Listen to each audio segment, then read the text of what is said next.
നല്ലവരായ വിധികർത്താക്കളെ, സ്നേഹമുള്ള സഹോദരി സഹോദരന്മാരെ, എല്ലാവർക്കും നമസ്കാരം. ഞാൻ ഇന്നിവിടെ നിൽക്കുന്നത് പരിശുദ്ധ അമ്മ കുടുംബജീവിതത്തിൽ നൽകുന്ന മാതൃകയെ പറ്റി രണ്ട് വാക്ക് സംസാരിക്കുവാനാണ്. വീട് എന്ന് പറയുന്നത് വെറും ചുമരുകളും മേൽക്കൂരയും ചേർന്ന ഒരു കെട്ടിടമല്ല. സ്നേഹവും വിശ്വാസവും ത്യാഗവും പ്രാർത്ഥനയും കൊണ്ട് പണിതുയർത്തുന്ന ഒരു ചെറിയ ദേവാലയമാണ്. ആ ദേവാലയത്തിലെ പ്രകാശമാണ് പരിശുദ്ധ അമ്മ മറിയം. കുടുംബജീവിതം എങ്ങനെ വിശുദ്ധവും സന്തോഷപൂർണവും ആകണമെന്ന് സ്വന്തം ജീവിതം കൊണ്ട് പഠിപ്പിച്ച ഏറ്റവും വലിയ മാതൃകയാണ് പരിശുദ്ധ അമ്മ. ഒന്നാമതായി അനുസരണത്തിന്റെയും വിശ്വാസത്തിന്റെയും മാതൃക. ഗബ്രിയേൽ ദൂതൻ ദൈവത്തിന്റെ സന്ദേശവുമായി വന്നപ്പോൾ അമ്മ ഭയപ്പെട്ടെങ്കിലും ദൈവഹിതത്തെ പൂർണ്ണമായും സ്വീകരിച്ചു. ഇതാ കർത്താവിന്റെ ദാസി, നിന്റെ വാക്ക് എന്നിൽ ഭവിക്കട്ടെ എന്ന വാക്കുകൾ വിശ്വാസത്തിന്റെ ഏറ്റവും വലിയ സാക്ഷ്യമാണ്. സ്വന്തം ഇഷ്ടങ്ങളെക്കാൾ ദൈവഹിതത്തിന് പ്രാധാന്യം നൽകിയ അമ്മ ഓരോ കുടുംബാംഗവും ദൈവത്തിൽ ആശ്രയിച്ച് ജീവിക്കണമെന്നാണ് നമ്മെ പഠിപ്പിക്കുന്നത്. ദൈവവിശ്വാസമുള്ള കുടുംബങ്ങളിൽ പ്രതിസന്ധികൾ ഉണ്ടായാലും പ്രത്യാശ നഷ്ടപ്പെടുകയില്ല. രണ്ടാമതായി ത്യാഗത്തിന്റെയും സേവനത്തിന്റെയും മാതൃക.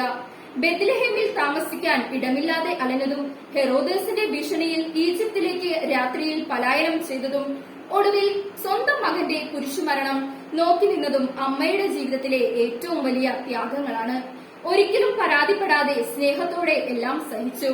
ഇന്നും നമ്മുടെ വീടുകളിൽ അമ്മമാർ സ്വന്തം ഉറക്കവും ആഗ്രഹങ്ങളും എല്ലാം മാറ്റിവെച്ച് കുടുംബത്തിനും മക്കൾക്കും വേണ്ടി ജീവിക്കുന്നു.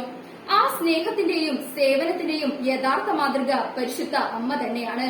മൂന്നാമതായി പ്രാർത്ഥനയുടെയും സ്നേഹത്തിന്റെയും മാതൃക. കാനായിലെ കല്യാണത്തിൽ വീണു തീർന്നപ്പോൾ ആദ്യം അത് ശ്രദ്ധിച്ചത് പരിശുദ്ധ അമ്മയാണ്. പ്രശ്നം യേശുവിന്റെ മുമ്പിൽ സമർപ്പിക്കുകയും അവൻ നിങ്ങളോട് പറയുന്നതെന്തോ അത് ചെയ്യുവിൻ എന്ന് പറയുകയും ചെയ്തു. കുടുംബത്തിലെ എല്ലാ പ്രശ്നങ്ങളും ദൈവസന്നിധിയിൽ സമർപ്പിക്കുകയും ദൈവത്തിൽ പ്രത്യാശ വെച്ച് ജീവിക്കുവാനും അമ്മ നമ്മെ പഠിപ്പിക്കുന്നു. പ്രാർത്ഥനയുള്ള കുടുംബത്തിൽ സ്നേഹവും സമാധാനവും എന്നും നിലനിൽക്കും. നാലാമതായി വിനയത്തിന്റെയും ക്ഷമയുടെയും മാതൃക. ദൈവപുത്രന്റെ അമ്മയായിട്ടും ഒരിക്കലും സ്വയം ഉയർത്തിക്കാട്ടിയില്ല. എപ്പോഴും വിനയത്തോടെയും ക്ഷമയോടെയും ജീവിച്ചു. കുടുംബജീവിതത്തിലും പരസ്പരം ക്ഷമിക്കുകയും വിനയത്തോടെ പെരുമാറുകയും ചെയ്യുന്നിടത്താണ് യഥാർത്ഥ സന്തോഷമുണ്ടാകുന്നത്. അഹങ്കാരം കുടുംബങ്ങളെ തകർക്കുന്നു, വിനയം കുടുംബങ്ങളെ കൂട്ടിച്ചേർക്കുന്നു.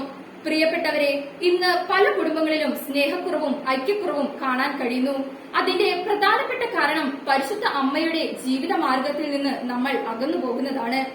അമ്മ ഇന്ന് നമ്മളോട് പറയുന്നത് 3 കാര്യങ്ങൾ മാത്രമാണ്. ദിവസവും കുടുംബമായി പ്രാർത്ഥിക്കുകയും ജപമാല ചൊല്ലുകയും ചെയ്യുക, പരസ്പരം ക്ഷമിക്കുകയും സ്നേഹിക്കുകയും ചെയ്യുക, സ്വാർത്ഥതയില്ലാതെ സേവിക്കുകയും സഹായിക്കുകയും ചെയ്യുക. അവസാനമായി ഒരു ചെറിയ ചിന്ത പങ്കുവയ്ക്കട്ടെ. ഒരു വീട്ടിൽ അമ്മയുടെ പ്രാർത്ഥനയുണ്ടെങ്കിൽ ആ വീട്ടിൽ ദൈവത്തിന്റെ അനുഗ്രഹവും ഉണ്ടായിരിക്കും. ഒരു വീട്ടിൽ അമ്മയുടെ സ്നേഹമുണ്ടെങ്കിൽ ആ വീട്ടിൽ സമാധാനമുണ്ടാകും. ഒരു വീട്ടിൽ അമ്മയുടെ വിശ്വാസമുണ്ടെങ്കിൽ ആ കുടുംബം ഒരിക്കലും തകരുകയില്ല. പരിശുദ്ധ അമ്മയെ നമ്മുടെ കുടുംബങ്ങളുടെ മാതൃകയാക്കി നല്ല മക്കളായും നല്ല മാതാപിതാക്കളായും നല്ല ക്രൈസ്തവരായും ജീവിക്കാൻ നമുക്കെല്ലാവർക്കും പരിശ്രമിക്കാം. നമ്മുടെ കുടുംബാംഗങ്ങളെ പരിശുദ്ധ അമ്മയുടെ മാധ്യസ്ഥത്താൽ ദൈവം അനുഗ്രഹിക്കട്ടെ. നന്ദി.